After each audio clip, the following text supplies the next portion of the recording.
So hello guys, welcome back to another video of easy पढ़ाई channel. तो आज हम पढ़ने वाले हैं आवर कॉन्स्टिट्यूशन। आवर कॉन्स्टिट्यूशन को एक बहुत ही अच्छे तरीके से, बहुत ही छोटे लेक्चर और स्क्रैप नोट्स की तरह से देख लेंगे, जो कि आपके एग्जाम में बहुत हेल्पफुल होने वाली है।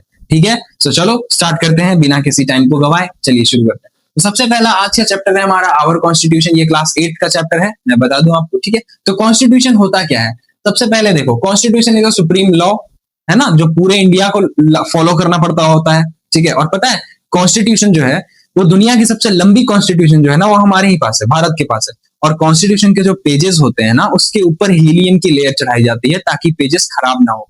खैर, ये थी extra information. If you like then like the video. चलो देखते हैं। तो सबसे पहली चीज, constitution is a supreme law. It is also called the rule book of a country. Yes, of course, constitution is also called the rule book of a country. फिर ये government के पावर को भी डिफाइन करती है ना, कि government के पास क्या क्या पावर है, उस चीज के बारे में भी बताता है। कौन बताता है जी? कॉन्स्टिट्यूशन बताता है। फिर हर सिटीजन के राइट्स को भी प्रोटेक्ट करता है।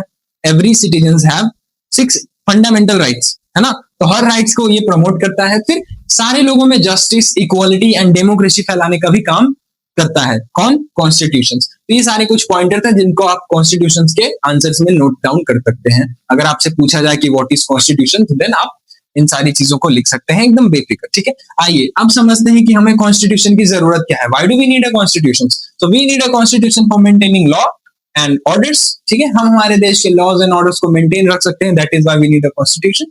Another point is fundamental rights. To follow the fundamental rights, that is why also we need a constitution. क्योंकि हमें हमारी कंट्री की बहुत सारे फंडामेंटल राइट्स हैं, हमारी फंडामेंटल राइट्स है, तो हम उन सारी चीजों को फॉलो करें, हम उन सारी चीजों को प्रोटेक्ट करें। इसीलिए हमें कॉन्स्टिट्यूशन की बहुत ज्यादा रिक्वायरमेंट होती है। ठीक है, नेक्स्ट, लिमिट्स गवर्नमेंट पावर। अब गवर्नमेंट के पास तो बहुत पावर है, तो क्या उस पावर को मिसयूज कर सकता है? बिल्कुल कर सकता है। तो वो इस पावर का मिसयूज ना करे, दैट इज व्हाई हमें कॉन्स्टिट्यूशन की रिक्वायरमेंट है। ठीक है, अब फिर इंश्योर्स इक्वालिटी, और कॉन्स्टिट्यूशन के होने से हमें इक्वालिटी भी मिलती है। सारे लोगों में हम लोग इक्वल रह सकते हैं, है ना, सब लोगों को समान दृष्टि से देखा जा सकता है। दूसरा देखिए, प्रमोट्स यूनिटी इन डाइवर्सिटी, और हाँ, हम संगठन भी बना सकते हैं, यूनिटी इन डाइवर्सिटी को बढ़ावा दे सकते हैं, है ना, कि हम सब एक हैं, ब्रदरहुड फ्रेटर्निटी भी बढ़ा सकते हैं। ठीक है, फिर देखिए एक बहुत ही इंपॉर्टेंट चीज के बारे में बोला जाएगा आपसे कि प्रीएम्बल क्या होता है। अब कॉन्स्टिट्यूशन का जो फर्स्ट पेज होता है ना, उसी को प्रीएम्बल कहा जाता है। और प्रीएम्बल स्टार्ट कहां से होता है? We the people of India. कहां से बिगिन होता है? We the people of India. Constitution के फर्स्ट पेज पे फर्स्ट लाइन जो लिखा रहता है वो लिखा रहता है we the people of India. उसके आगे आपको बहुत सारी चीजें मिलेंगी, जैसे कि सोवरेन मिलेगा, सोशलिस्ट मिलेगा, सेक्युलर मिलेगा, डेमोक्रेटिक मिलेगा और रिपब्लिक मिलेगा। तो आप इन सारी चीजों को याद कैसे रख सकते हो, उसकी एक मैंने छोटी सी ट्रिक बना दी है, SSSDR। क्या? SSSDR। एस मतलब सोवरेन, एस मतलब सोशलिस्ट, एस मतलब सेकुलर, डी मतलब डेमोक्रेटिक एंड आर मतलब रिपब्लिक। तो सोवरेन का मतलब क्या है? सोवरेन का मतलब है कि इंडिया, जैसे मान लो कोई कंट्री इंडिपेंडेंट है, तो उस कंट्री पे कोई और कंट्री का कंट्रोल नहीं हो सकता है। इसी को हम सोवरेन कहते हैं। क्या कहते हैं?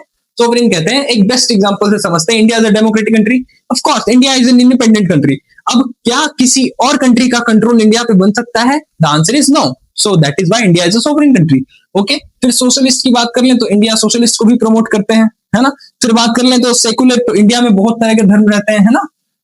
इंडिया सेकुलर कंट्री इसलिए तो कहा जाता है कि बहुत सारे धर्म रहते हैं इंडिया में। ठीक है, फिर डेमोक्रेटिक तो कह ही सकते हो कि लोकतांत्रिक कंट्री है ना, यहाँ पे डेमोक्रेसी, ऑटोक्रेसी, मोनार्की सिस्टम वगैरह तो चलता नहीं है। तो यहाँ पे कौन सा सिस्टम चलता है जी? डेमोक्रेटिक सिस्टम चलता है। फिर रिपब्लिक कंट्री तो है ही, आपको पता है रिपब्लिक कंट्री तो है ही इंडिया। ठीक है, फिर इधर आते हैं, अब हम बात करेंगे नेक्स्ट चीज के बारे में। चलिए जानते हैं। ठीक है, तो अब हम बात करते हैं फंडामेंटल राइट्स के बारे में। तो कुछ फंडामेंटल राइट्स होते हैं, जैसे कि equality, right to equality, right to freedom, हर आदमी को अपना अधिकार है ना, हर आदमी को इक्वालिटी चाहिए, हर आदमी को आजादी चाहिए। अच्छा, बोलने की आजादी की चाहिए ना। Freedom of what? Equality, right to freedom तो चाहिए, लेकिन फ्रीडम ऑफ व्हाट? तो freedom of speak, freedom of movement, freedom of occupation, है ना, फ्रीडम ऑफ टॉकिंग, ये सब कुछ चीजें चाहिए, है ना। और फिर देखो एक्सप्लॉयटेशन, तो चाइल्ड लेबर को हम लोगों को एक्सप्लॉइट करना चाहिए, उसको अवॉइड करना चाहिए, नहीं करना चाहिए। ठीक है, तो इसका हम लोगों को राइट्स मिलता है। फिर रिलीजन, कोई भी चाहे तो कैसा भी रिलीजन को फॉलो कर सकता है। ठीक है, फिर दूसरा देखिए कल्चर, अपने कल्चर और लैंग्वेज को प्रोटेक्ट करना, है ना। जो माइनॉरिटीज होते हैं वो अपना इंस्टीट्यूशंस वगैरह खोल लेते हैं एजुकेशनल्स का। फिर आगे देखिए रेमेडीज। रेमेडीज मतलब कि आप डायरेक्टली कोर्ट जा सकते हो। If there is any case is available on you, then you can go through a court. इस चीज को, जो 6th नंबर का जो लॉ था, इसको जो डॉक्टर बी आर अम्बेडकर जो थे ना, वो soul and the heart of the constitution कहते थे। Soul and the heart of constitution किसको कहते थे? राइट्स टू रेमेडीज को, है ना, इसको कहते थे।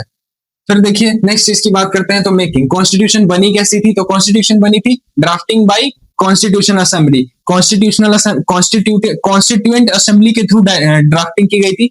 अब कॉन्स्टिट्यूएंट असेंबली में बहुत सारे लोग आए थे, इंडिया भर के पूरे लोग आए थे, है ना, अलग अलग रिलीजन के, अलग अलग कास्ट के, अलग अलग धर्म के लोग आए थे। इनफैक्ट अलग अलग कलर्स के भी लोग आए थे, ये दिखाने के लिए ताकि यहाँ पे कोई डिस्क्रिमिनेशन नहीं हो रहा है, कोई एक आदमी मिलकर के लॉज एंड रेगुलेशंस को नहीं बना रहा है, सब मिलके बना रहे हैं। इसके चेयरमैन थे doctor B R Ambedkar. Adopt किया गया था 26 नवंबर 1949 को और लागू हो गया था 26 जनवरी 1950 को। ठीक है जी।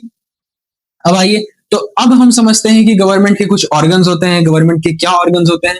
तो कॉन्स्टिट्यूशंस के अकॉर्डिंग गवर्नमेंट के 3 ऑर्गन हुए। पहला लेजिस्लेचर हुआ। लेजिस्लेचर का काम क्या होता है? जो लॉज को बनाता है, यानी कि मेकिंग लॉज। तो कौन बनाएगा लॉज? कौन बनाएगा लॉज? पार्लियामेंट बनाएगा, है ना। और एग्जीक्यूटिव, एग्जीक्यूटिव का मतलब होता है उस लॉ को एग्जीक्यूट करवाने वाला। तो एग्जीक्यूट कौन करवाता है? पीएम, सीएम, प्रेसिडेंट, है ना, यही सब करवाता है एग्जीक्यूटिव। और जुडिशियरी, जुडिशियरी मतलब होता है पनिश करने वाला, सजा देने वाला। तो जो इस लॉ को फॉलो नहीं करता है, इंटरप्ट करता है, उसको वो सजा देता है। तो सजा देने का काम किसका होता है? सबको पता है, supreme court, high court, district court वगैरह हो गया। ठीक है। फिर अब बात करते हैं फेडरलिज्म के बारे में। फेडरलिज्म किसको कहते हैं? फेडरलिज्म एक ऐसा टर्म है जो सेंट्रल गवर्नमेंट से स्टेट गवर्नमेंट के बीच का रिलेशन दिखाता है, उसी को हम कहते हैं फेडरलिज्म। तो फेडरलिज्म में सेंट्रल गवर्नमेंट का काम क्या है? देख लीजिए, सेंट्रल गवर्नमेंट जो होता है वो डिफेंस संभालता है, फॉरेन अफेयर्स को संभालता है एंड करेंसीज को हैंडल करता है। वहीं स्टेट गवर्नमेंट क्या करता है? स्टेट गवर्नमेंट पुलिस को संभालता है, लोकल रोड वगैरह बनाने का काम करता है, एंड दैट्स ऑल। ठीक है जी। आइए अब आगे बढ़ते हैं। तो आइए अब ये देखते हैं। ठीक है, सबसे पहली बात होती है universal adult franchise. Universal adult franchise ये क्या टर्म है सर? क्या बोलते हैं यूनिवर्सल एडल्ट फ्रेंचाइजी को?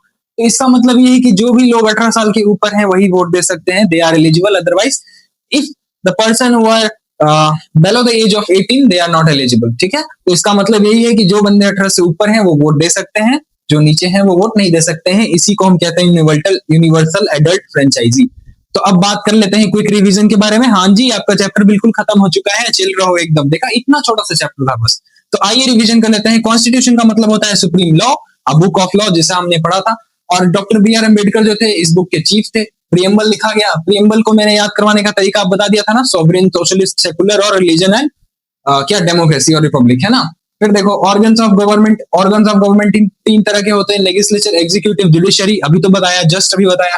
फिर रूल ऑफ लॉ होता है। रूल ऑफ लॉ को कहते हैं इक्वालिटी बिफोर लॉ, मतलब लॉ बनने से पहले ही लोगों को इक्वालिटी देना जरूरी है। ठीक है, कोई भी लॉ लगाने से पहले किसी के ऊपर कोई भी तरीके का लॉ लगाने से पहले आपको इंश्योर करना पड़ेगा कि उसको इक्वालिटी दिया जा रहा है या नहीं, है ना। That is it and that was the whole chapter. I hope कि आपको बहुत मजा आया होगा और आपकी अच्छी तरीके से रिवाइज हो गई होगी ये सारी चीजें। तो एग्जाम में मचा के आओ फिर। एंड चलिए